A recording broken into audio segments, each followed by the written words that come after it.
욥기 10장입니다. 욥기 10장 18절로 22절 구약성경 771페이지 욥기 10장 18절로 22절 함께 봉독하심으로 하나님의 음성으로 알아되실 수 있기를 바랍니다. 제 봉독합시다. 주께서 나를 태에서 나오게 하셨지 아미니 그렇지 아니하셨더라면 내가 기울이 끊어져 아무 눈에도 보이지 아니하였을 것이라. 있어도 써주고 없어도 같이 되어서 태에서 무덤으로 옮겨졌으리라. 내가 갇히지 아니하리라. 그런즉 끝이 내가 들어오지 못하고 어둡고 주님의 눈을 쫓아가기 전에 여기 없어서 땅은 어두워서 흑암 같고 주님의 눈이 져서 아무 구별이 없고 광명도 흑암 같으니이다. 아멘. 여러분 한 주간 잘 지내셨어요? 네. 새로운 한 주 하나님 가족으로 더 잘 지내시기를 축복을 드립니다. 우리가 이런 질문을 하면서 오늘 말씀을 듣기를 원합니다. 사람은 달라질 수 있는가? 사람은 달라질 수 있는가? 많은 사람들이 이렇게 이야기합니다. 사람은 안 변하더라. 사람은 안 변하더라. 여러분 어떻게 생각하십니까?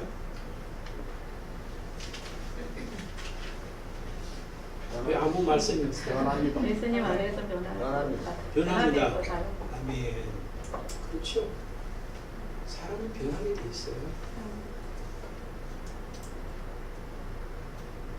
변하는데 변질이 되면 안 되겠죠, 그죠? 부정적 의미에서 변질이 되면 안 돼요. 그 변화는 긍정적 변화여야 한다. 그런 생각입니다. 오늘 성경에도 보면은 변화를 시작하는 어떤 그런 모습들이 욥이라고 하는 사람의 모습을 보면 오늘 본문 속에서도 변화가 시작되고 있다 하는 걸 알 수가 있어요. 그리고 오늘 본문 앞쪽에 3장의 말씀하고 또 비교를 해보면 분명히 변화가 시작되고 있다. 그것을 알 수가 있는데 혹시 뭐가 변화되는지를 여러분 찾아낼 수 있어요? 오늘 본문 안에서만 봐도 뭐가 변화되고 있는 게 지금 보여요. 그런데 더 명확한 건 이제 3장하고 우리가 이미 지나왔는데 그 3장하고 비교해보면 명확하게 변화된 내용이 변화된 건 아니에요. 변화를 지금 되어가고 있는, 시작되고 있는 그런 모습이 지금 보인다. 뭘 것 같습니까?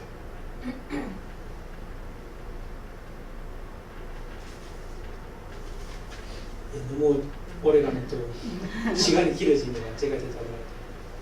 죽음에 대한 이해가 바뀌어요. 죽음에 대한 인식이 바뀌어지기 시작해요. 오늘 본문 안에서도 보면 그게 이제 보입니다. 자, 18절, 19절 보면은 주께서 나를 태에서 나오게 하셨으면 어찌함이니까 그렇지 아니하셨다라면 내가 기운이 끊어져 아무 눈에도 보이지 아니하였을 것이라. 있어도 없었던 것 같이 되어서 태에서 바로 무덤으로 옮겨졌으리이다. 죽음에 대한 이해를 긍정적으로 받아들이고 있죠, 그죠?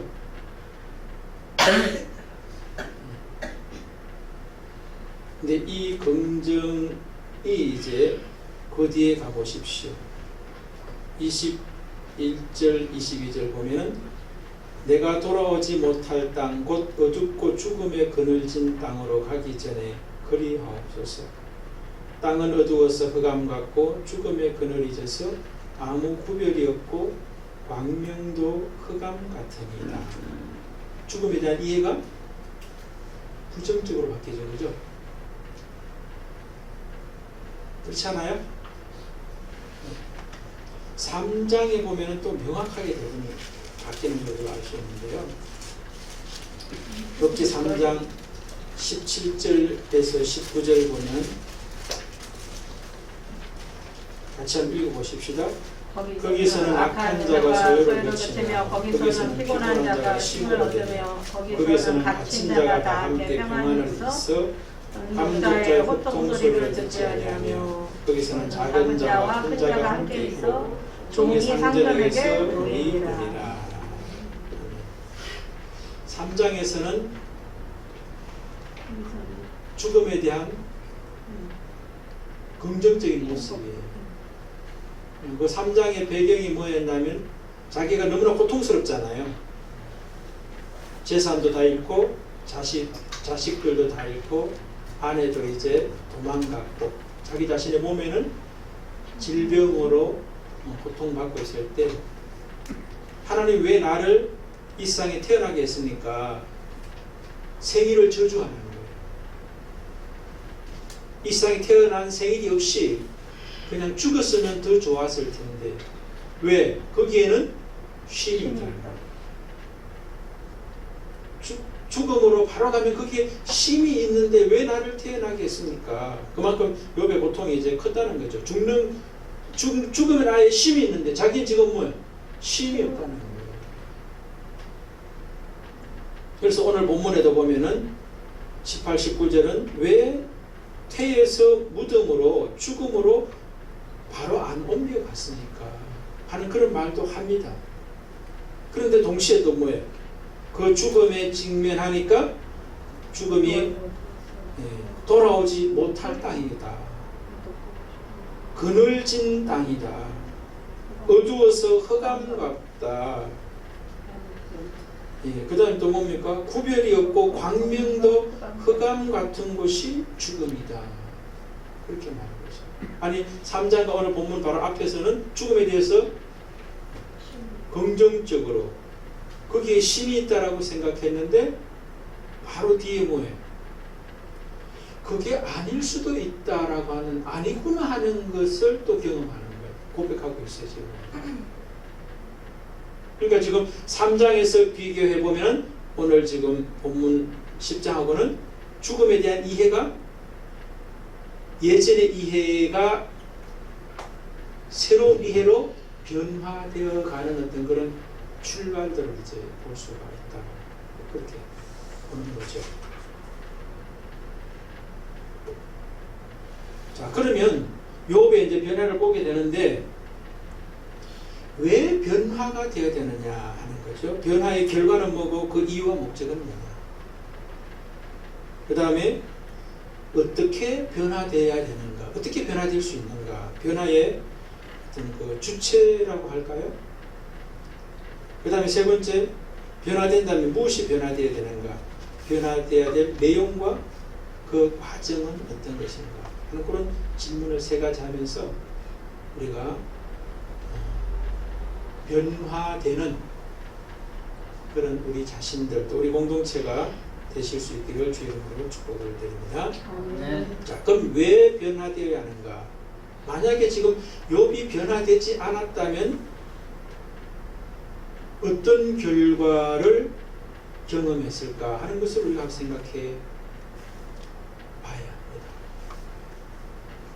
이제 죽음에 대라고 하는 어떤 그 단어, 그 의미, 이해에 있어서 변화되지 않은 어떤 결과를 경험했을까요, 여러분?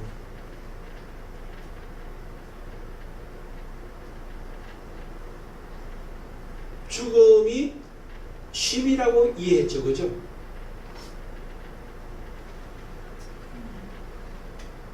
죽음이 쉼이에요?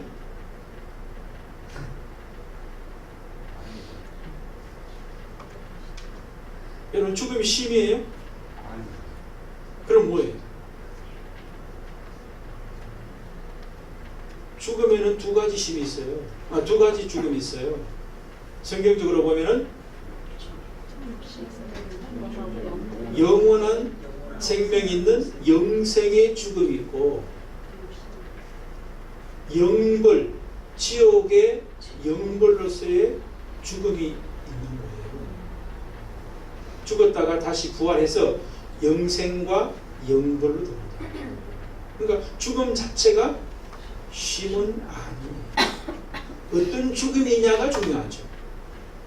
하나님 안에서, 그리스도 안에서, 성령 안에서 죽은 자만이 영생의 복된 죽음이죠.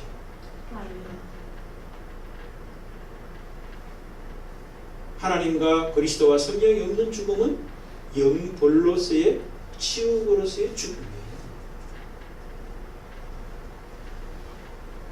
이제 그렇게 될 수가 있는 거죠.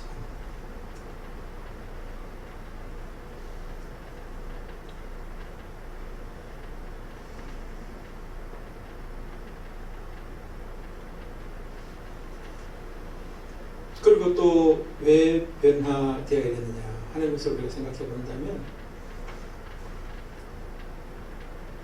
오늘 본문에 보면은 명확하게 나타나 있는 게 뭐냐면은 18절에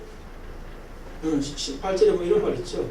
내가 기운이 끊어져 아무 눈에도 보이지 아니하였을 것이라.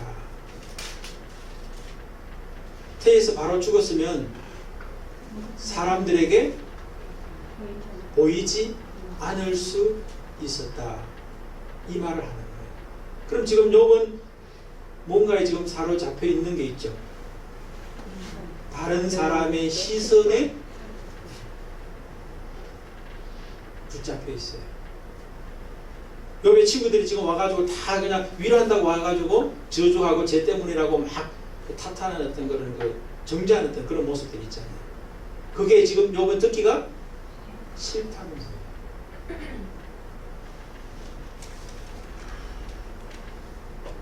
여러분, 우리가 변화가 안 되면 사람의 시선이 자기에게 쏠리는 거 굉장히 두렵습니다.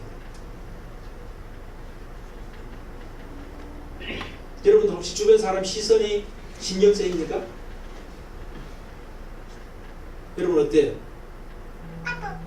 주변 사람들의 시선이 신경이 써요? 안 써요? 대답을 안 해요. 쓰이면은 여러분들은 변화돼야 될 사람이에요.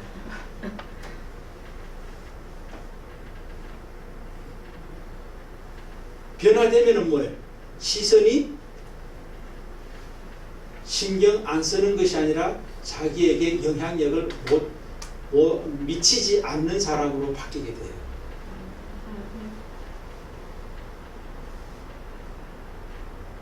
옆에 한번 물어보십시오. 신경이 쓰입니까? 안 쓰입니까? 신경이 쓰이면 내가 변화되어야 될 사람이구나 하는 걸 아시면 돼요.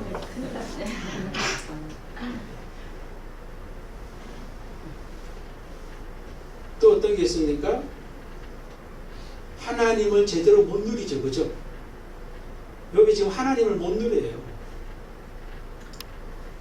하나님을 향해서 원망스러워요.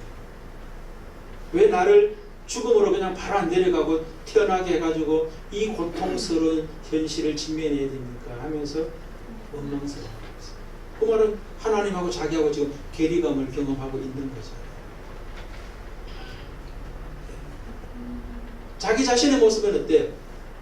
자기 자신도 제대로 못 누려요. 현실에서 도피하려고 하는 그런 모습들을 보여요. 현실을 마주하지 못하죠. 그죠?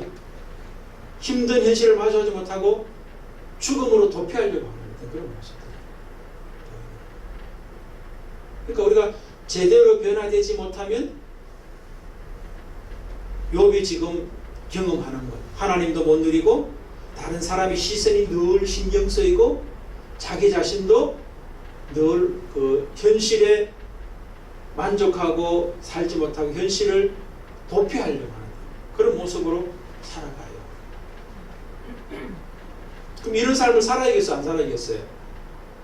이런 삶을 살면 불행한 거예요. 그러니까 불행한 사람인 거예요. 그러니까 변화되어야 되는 거예요. 행복한 사람으로 바뀌어야지 하나님도 누리고 다른 사람의 시선이 신경 쓰이는 것이 아니라 그것을 자기에게 어떤 영향력이 미쳐지지 않게끔 살 수 있고 자기에게 주어진 현실도 도피하지 않고 마주하고 넉넉히 살아낼 수 있는 사람으로 살게 되기 때문에 변화는 반드시 있어야 된다. 아멘. 그러니까 여러분 변화를 두려워하지 마시기를 바랍니다. 아멘. 변화는 반드시 있어야 되고 모든 사람은 변화돼야 돼요. 우리 수가성의 여인과 예수님의 만남 이야기 요한복음 4장에 보면 잘 나오죠. 수가성 여인이 예수님을 못 만나고 인생을 끝까지 갔다면 어떻게 됐겠어요? 수가성 여인 이야기 제가 설명 안 드려도 아시죠? 그죠? 네. 사는데 참 기구한 인생을 살았어요. 남편이 5 있었고 지금 6번째 남편과 사는데 정식 남편도 아닌 거예요. 그리고 주변 사람들은 자기를 늘 왕따시켜요. 그래서 물 떠러 오는데도 사람들하고 같이 같은 시간에 오지 못하고 뭐예요? 다른 사람이 오지 않는 자기만의 시간에 와서 물 떠러 이제 오는 거 볼 수 있잖아요. 그리고 자신의 어떤 내적인 모습에서는 얼마나 원망도 있고 불평도 있고 탓도 있고 왜 나에게 이런 현실이 주어졌느냐라고 부정하고 싶은 삶을 살고 있어요. 그런데 그 사람이 예수님을 만나게 되고 아니 그 사람에게 예수님이 만나 주심으로 말미암아 그의 생애는 완전히 바뀌어요.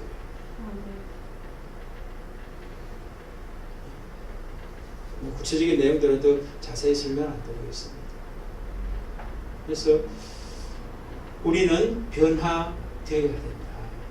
그래야만 내가 불행한 사람에서 행복한 사람으로, 불행한 삶에서 행복한 삶으로 바뀔 수 있습니다. 더 나아가서 주변 사람들도 원망하고 탓함의 대상에서 내가 경험한 변화의 내용들을 경험할 수 있도록 도울 수가 있어요. 그리고 더 나아가서 뭐요? 하나님께 영광 돌릴 수 있는 삶을 살아내게 됩니다. 아멘. 여러분도 저도 그렇게 되시기를 축복을 드립니다. 아멘. 자, 2번째 질문. 그럼 어떻게 변화될 수 있느냐? 변화의 주체를 좀 말씀드리고 싶어요. 오늘 욥이 변화의 주체가 되고 있나요?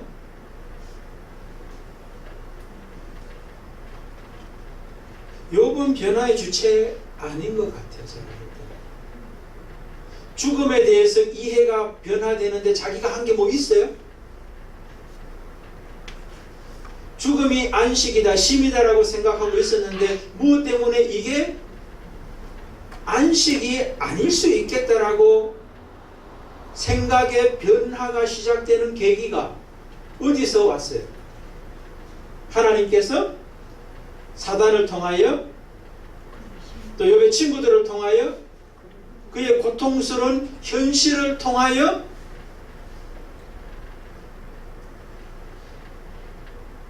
죽음에 대한 이해를 새롭게 하는 계기가 됩니다.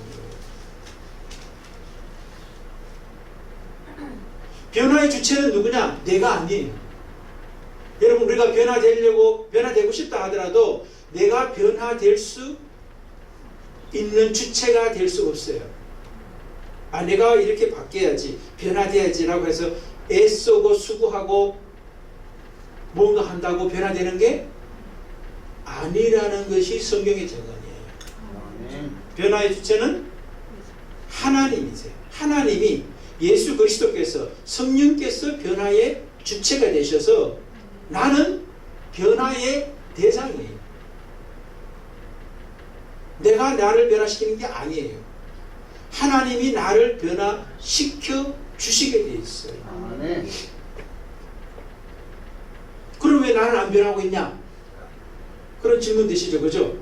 내가 30년 살았는데 50년 살았는데 70년 살았는데 별로 변화된 것 같지 않은데 그럼 뭐냐? 하나님이 나한테 한 일이 아무것도 없지 않느냐?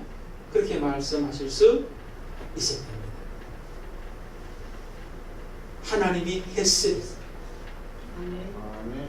하나님이 하셨어요. 그럼 왜 안 바뀌었냐?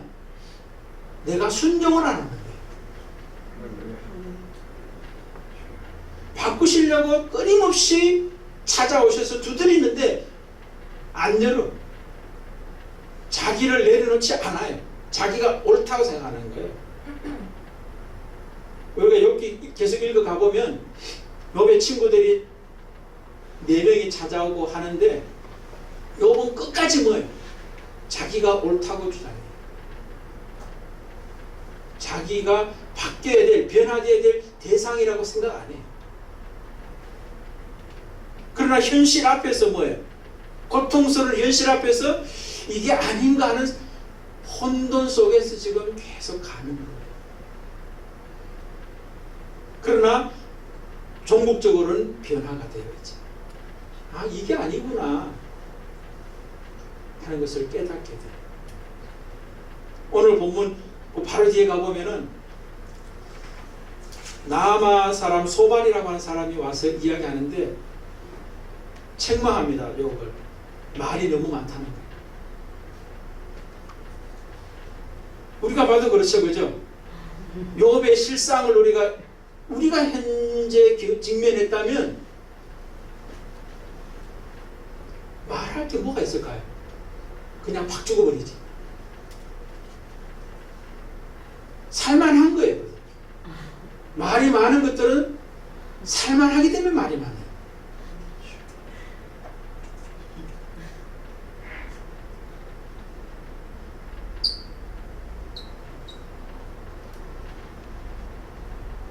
하여튼 변화의 주체는 내가 아니고 고통스러운 환경도 주체는 아니죠. 그죠? 친구들도 주체가 아니에요. 하나님이 바꾸시는 주체고 환경이나 주변 사람들은 하나님이 사용하는 도구예요. 통로예요. 그런 도구, 통로들을 통해서 욥의 변화를 추구하시는데 욥은 잘 안 바뀌려고 막 발버둥쳐요. 그러나 어쨌든 혼돈 속에서 지금 어찌할 바를 모르는 어떤 그런 상황 속에 있어요. 두 번째 질문의 핵심은 변화의 주체가 하나님이라고 하는 것을 말씀드립니다. 그러니까 여러분 자신도 내가 나를 변화시키는 주체, 내가 또 다른 자식을 변화시키고 내가 남편을 변화시키고 맞아요, 안 맞아요? 주체가 아니라고 그랬잖아요, 제가. 그러니까 여러분 남편 변화시키려고 애쓰지 마시기 바랍니다. 여러분 못 바꿔요. 우리 박용호 성도님, 한혜면 성도님이 바꾸시려고 그러나 보죠? 아는 소리가 제일 큰데.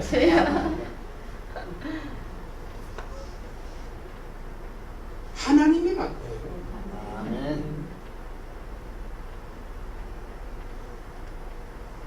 우리 삭개오 이야기 또 잘 알잖아요. 누가복음 9장에 보면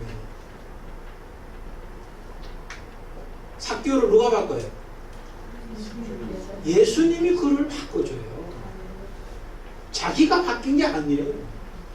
예수님을 만나고 나니까 예수님 앞에 자기가 서니까, 아니 예수님이 찾아오시니까 바뀌어지게 되는 거예요.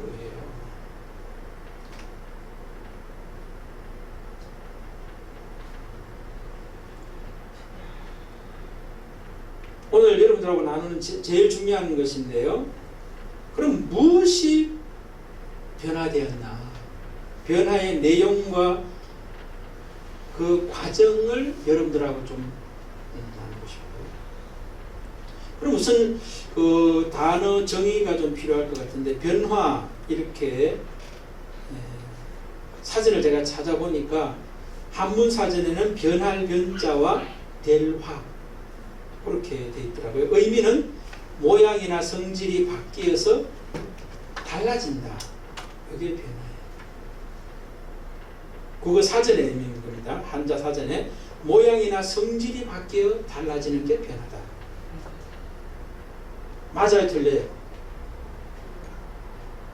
예, 제가 모든 거 다 이야기하는 거 틀리다 그러니까 이제 이렇게 됐어요. 국어 사전의 의미가 부분이에요. 변화되어야 될 부분이고 변화되어야 될 결과에 대한 이야기예요. 그럼 뭐가 빠졌냐? 제일 중요한 핵심이 빠진 가운데 변화에 대한 단어를 정의하고 있다. 그럼 성경에서 말하는 변화는 뭐길래 사전적인 의미가 성경에서 말하는 변화의 의미를 다 담아내지 못하고 있느냐? 이게 이제 물어야 질문인데, 여러분 국어 사전의 변화는 모양이나 성질이 바뀌어서 달라지는 거라고 그랬어요. 성경에서 뭐를 변화라고 그래요? 존재. 예, 뭐 굉장히 어려운 이야기, 존재. 예. 그럼 그것이 바뀐다. 예. 그래야만 변화가 되었다.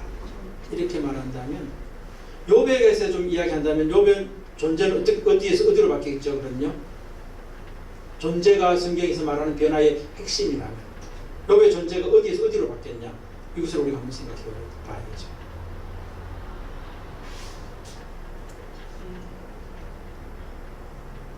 욥기 42장에 가보면은 결론이거든요.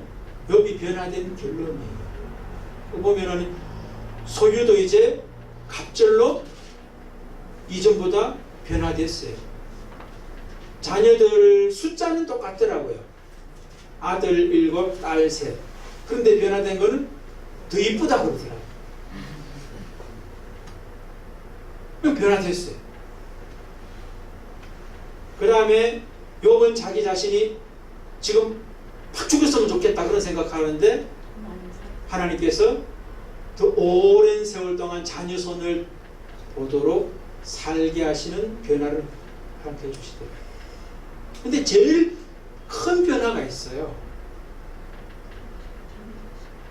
하나님과 자기와의 관계가 바뀌어요. 그게 제일 처음에 남아있고 중요하다는 거죠, 사실. 소유가 많아지고 갑절로 바뀌고 자녀들이 뭐 태어나고 이뻐지고 자기 생명이 길어진 것보다 더 제일 먼저 나와 있는 게 뭐냐면 42장에 하나님에 대한 이해가 바뀌어요. 옛날에는 뭐예요? 하나님을 귀로 듣기만 해서 알았던 하나님인데 지금은 눈으로 보는 하나님으로 바뀌었습니다라고 말해요. 그 말은 또 다르게 말하면 이렇게 말할 수도 있어요. 귀로 들었던 하나님은 어떤 하나님이에요? 나와 하나님과의 관계가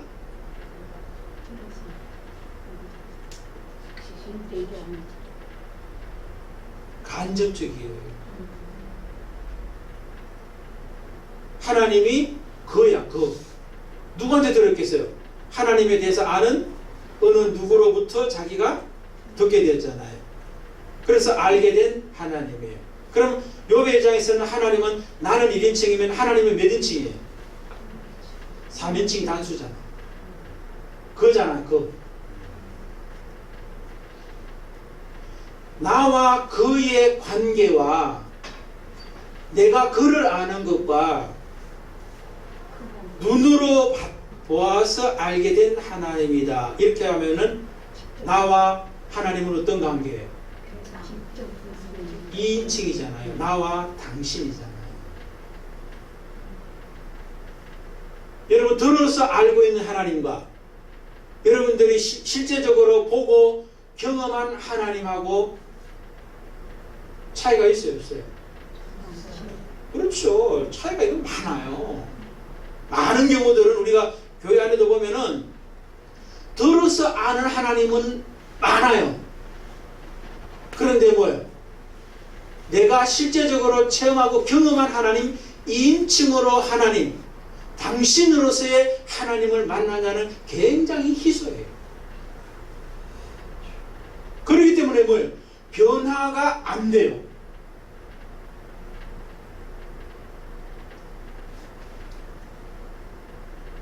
근데 욥은 하나님을 인칭 하나님으로 만난 거예요. 들었던 하나님이 아니라 본 하나님, 자기가 직접 경험한 하나님, 경험케 하신 하나님을 만난 거예요. 그러니까 어떻게 되느냐 하면은 자기는 이제 아무 말 할 수 없습니다. 내가 예전에 많이 막 아는 척하고 떠들었던 거 회개합니다. 그렇게 얘기해요. 하나님이 또 욥에게 이제 말씀할 때 보면 이제 무지한 말로 이치를 모르는 어떤 그런 말한 것을 이제 욥에게 이야기해요.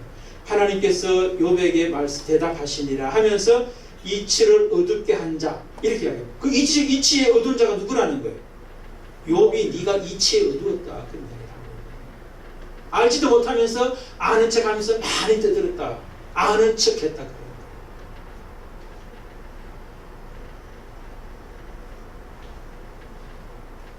그러면 이제 성경적 의미의 변화는 뭐냐? 모양이나 성질을 넘어서는 것이다. 그것이 아닌 거 아니에요? 넘어서는 것이다. 뭐냐? 영성이 바뀌어야 되는 거예요. 영성이 3인칭 그에서 2인칭 당신으로 바뀌어야 되는 거예요.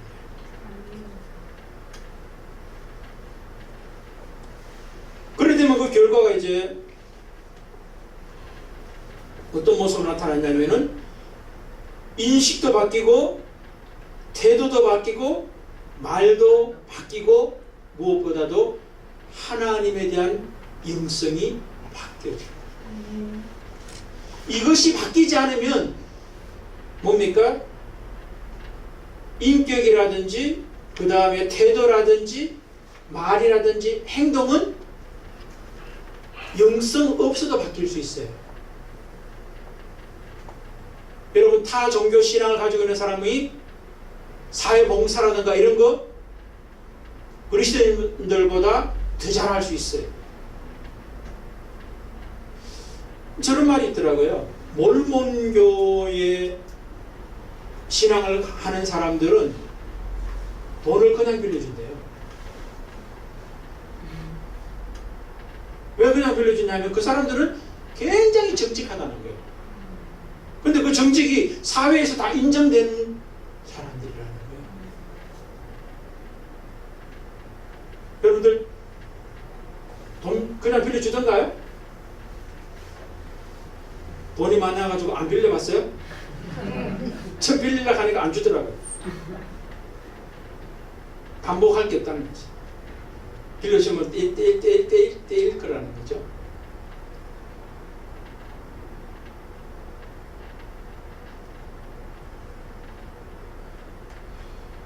영성이 바뀌면 나머지는 다 바뀌게 돼 있어요. 바뀌어지게 돼 있어요.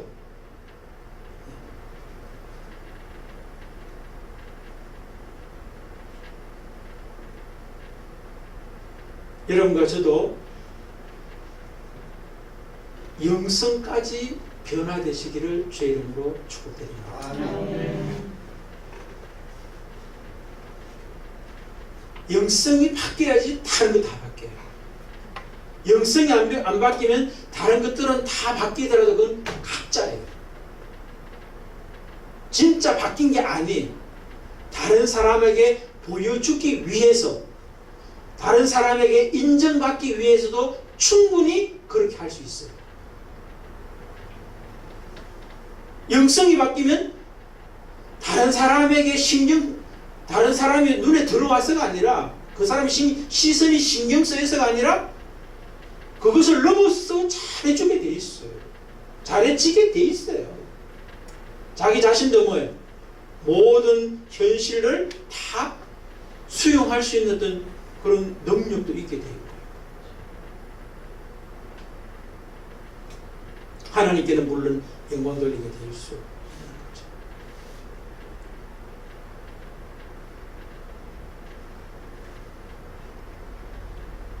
변화의 내용의 핵심은 영성의 변화다. 그렇게 말씀을 정리하고, 그럼 변화의 과정은 뭐예요? 어떤 과정을 통하여 영성의 변화까지 하나님이 이끄시느냐 하는 건데 욥의 모습을 보면 두 가지. 첫 번째가 뭐냐면 직면이, 두 번째는 혼돈이. 죽음에 대한 이해를 지금 잘못하고 있었죠, 욥이. 그러니까 하나님이 뭐예요? 죽음의 자리로 직면을 시켜버리는 거예요. 소유나 관계나 모든 것들을 다 파괴시켜가지고 뭐예요? 죽음 앞에 자기를 딱 마주서게 하는 거예요. 마주서게 하니까 옛날에는 죽음이 심이라고 생각했는데 죽음 앞에 직접 마주서 보니까 뭐예요? 그게 자체가 심이 아니라 하는 것을 알게 만들어 버려요. 그러면서 두 번째는 뭐예요? 혼돈에 빠지게 만들어요. 아, 죽음이 내가 알던 그 죽음이 심이 아니네? 그럼 뭘까라고 하는 혼돈에 빠지게 만든다.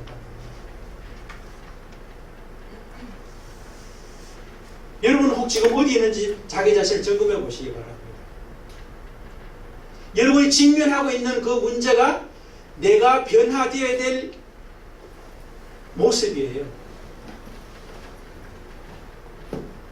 여러분 돈 문제에 직면해 있으면 돈 문제에 대한 이해, 이것이 잘못되어 있기 때문에 돈에 대한 이해를 하나님은 변화시키기 위해서 돈 문제에 빠뜨리는 거예요.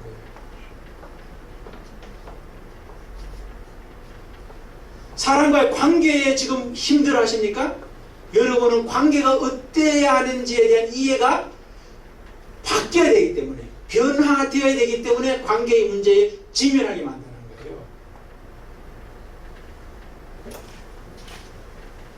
건강의 문제에 딱 직면했습니까? 건강에 대한 이해를 내가 변화되어야 되기 때문에 건강이 직면되게 하는 거예요. 다른 것도 다 마찬가지예요. 두 번째 뭐라고 그랬어요? 혼돈에 빠진다. 욥도 지금 혼돈에 빠져 있는 그런 모습 보잖아요. 그러니까 여러분 어려움에 직면하는 것과 그것 때문에 혼돈에 빠져 있는 나는 복인 거예요. 은혜인 거예요. 왜? 직면과 혼돈을 통해서 나로 하여금 변화의 주체이신 하나님께서 변화시켜 가시고 계시는 과정 중에 있기 때문에 그래요. 네. 여러분 우리의 현재는 모든 것의 주인 되시는 하나님께서 우리를 변화시켜 가고 계신 그 과정 속에 있는 것이 오늘 나의 현재. 그러니까 여기에서 회피하거나 부정하거나 뭐 이러지 마시기를 바랍니다. 또 그것을 없는 것처럼 억누르지도 말고 이것을 통해서 하나님이 나를 지금 새롭게 변화시키려고 하는 과정으로, 통로로, 도구로 사용하고 있다는 것을 여러분이 아신다면 우리의 현재를 직면하시기를 바랍니다. 아멘. 혼돈에 빠지더라도 걱정하지 마십시오. 그 혼돈의 과정을 거쳐서 어떻게 되는 거예요? 정리가 되는 거예요. 여러분 이 이야기만 하고 제가 마칠게요. 다메섹 도상에서 사울이 예수 그리스도를 만나죠. 아니 예수께서 다메섹 도상에서 사울을 만나 주십니다. 그리고 그가 바뀌죠. 그죠? 변화가 되죠. 그죠? 그리스도를 믿는 사람, 예수를 믿는 사람을 잡아서 가서 죽이려고 찾아오던 사람이 예수가 그리스도라고 하는 복음을 전하는 자로 바뀌어버려요. 그런데 바뀐 것이 중요한 게 아니라 그 다음에 저는 더 중요하다는 거예요. 바뀌는데 제대로 바뀌는 과정이 필요했다는 거예요. 그 과정이 직면과 혼돈이었다라고 하는 이야기를 제가 말씀드리는 거예요. 예수께서 직접 뭐예요? 다메섹 도상에서 그를 찾아와서 하는 말씀이 뭐예요? 빛으로 찾아오시고 소리로 찾아오시니까 당신이 누구입니까? 라고 말하죠. 그죠? 야, 사울도 대단해요. 여러분 만약에 뭐 낮에는 모르겠고 밤길을 걸어가는데 빛이 찬란하게 비쳐가지고 여러분에게 쫙 내리쬐었어요. 태양을 봤어. 그럼 여러분 어떻게 하겠어요? 기진해가지고 나자빠지겠지. 밤에 태양 같은 빛이 있을 수가 없잖아요. 그런데 사도 바울은 뭐라 그래요? 당신은 누굽니까? 라고 이야기할 정도로 굉장히 자기 자신이 단단한 사람이었다는 걸 우리가 알 수 있어요. 근데 하나님이 그거를 찾아오시잖아요. 나는 네가 핍박하는 예수다라고 하는 직면을 확 시켜요.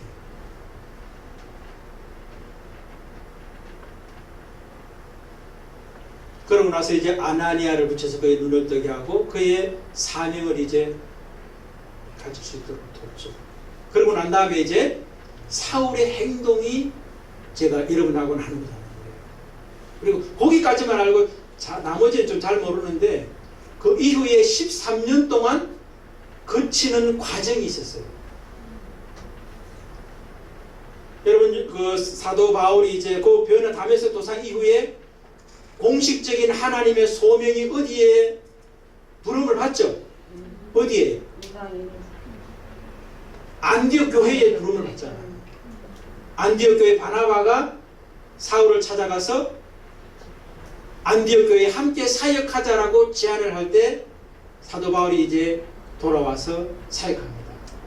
그래서 그 과정 속에서 예수님을 그 만나는 그 과정과 안디옥 교회에 부름을 받는 그 과정에 13년의 세월이 있었어요. 첫 번째 3년은 아라비아 광야에서 3년을 보내요. 그리고 나머지 10년은 자기의 고향 다소에 돌아와서 10년간 보내게 됩니다. 이 13년의 어떤 그런 과정 속에서 무엇을 변화시키고 난 다음에 하나님께서 공식적인 하나님의 일터인 사역지인 안디옥 교회에 사도 바울을 불러서 쓰는 거예요. 그 과정 속에 하나님이 13년간 뭔가를 훈련시킨 내용이 있는 거예요. 바울의 입장에서는 훈련받은 뭔가가 있는 거예요. 그게 뭐냐면은 저는 이런 생각을, 성경에는 뭐 구체적으로 나와 있진 않아요. 그러나 우리가 한번 충분히 생각해 볼 수 있는 게 뭐냐면은 아라비아 광야 가서 뭐 했겠어요, 여러분요? 예, 장로님은 기도하고 말씀을 광야에서 예, 처음에는 뭐 어떨지 모르 하여튼 그거 가가지고는 쉽지 않았겠죠, 그죠? 여러분 혼자만 있는 시간, 하나님과 대면하는 시간이 분명히 됐을 거라 저는 생각해서도 잘해요. 자기가 알고 있던 하나님 잘못 알고 있었던 거예요. 그런데 예수를 만나고 난 다음에는 자기가 알고 있던 하나님이 잘못 알고 있었다는 걸 알고 있는 거예요. 그러니까 그리스도를 전하는 모습으로, 그리스도를 믿는 사람 잡아 죽이러 갔다가 그리스도를 믿는 자로 바뀌어서 그리스도를 오히려 전하잖아요. 그 다음에 자기 고향 다소에 돌아와서 10년 동안 있어요. 여기서 뭘 훈련 받았을 것 같아요, 여러분? 네? 복음을 훈련 받아? 여러분 전부 다 은혜서 그런 것 같아요. 거기서도 보통 복음을 전한다고. 저는 이런 생각도 들더라고요. 만약에 여러분들 사도 바울이 지금 가말리엘 문화생으로서 최고의 히브리 교육과 유대 율법의 교육과 헬라 철학에 능통한 사람이에요. 여러분 오늘날로 말하면 하버드 대학을 나왔어. 그런데 집에서 아무것도 안 하고 10년 동안 있어. 여러분 뭐라고 그러겠어요? 여러분 자식이 그래. 그럼 뭐라고 그러겠어요? 그 소리를 듣는 거예요, 사도 바울이.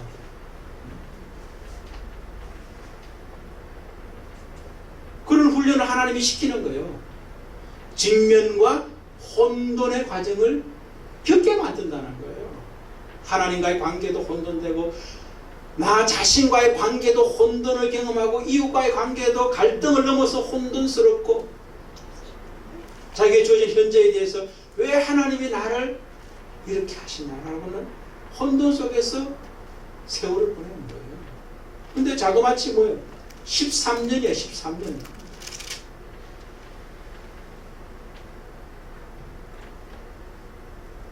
사람은 변합니다. 아멘. 아니 하나님이 사람을 변화시키십니다. 아멘. 우리를 변화시키십니다. 반드시 그분이 우리를 새로운 존재로 새로운 사람으로 하나님의 사람다운 사람으로 공동체로 변화시킨다는 것을 믿으실 수 있기를 축복드립니다. 아멘. 그리고 그 과정 속에서는 직면과 혼돈이라고 하는 그 방법들, 도구들을 통해서 우리를 변화시켜 가세요. 환경, 이웃사람, 또 하나님의 친히 받고 가신다 하는 것이죠. 그래서 메시지의 결론은 뭐냐면 여러분의 삶에 고통스러운 현실에 직면되어 있고 그것 때문에 혼돈스러운 내 자신의 모습이고 우리 가정의 모습이고 사업이고 또 미래에 대한 어떤 그런 모습이 있다면 염려하거나 걱정하지 마시라는 말씀을 드립니다. 아멘. 왜? 하나님이 나를 새롭게 변화시켜 가시는 그 과정 속에 내가 있는 것이 분명하기 때문에 그렇다 하는 것입니다. 여러분이 새롭게 될 모습을 기대하고 소망하시고 그것도 주인 되시는 하나님이 여러분을 만들어 가실 것을 기대하고 소망하면서 우리 새로운 한 주 그분과 함께 넉넉히 승리하실 수 있기를 주의 이름으로 축복을 드립니다. 아멘. 아멘.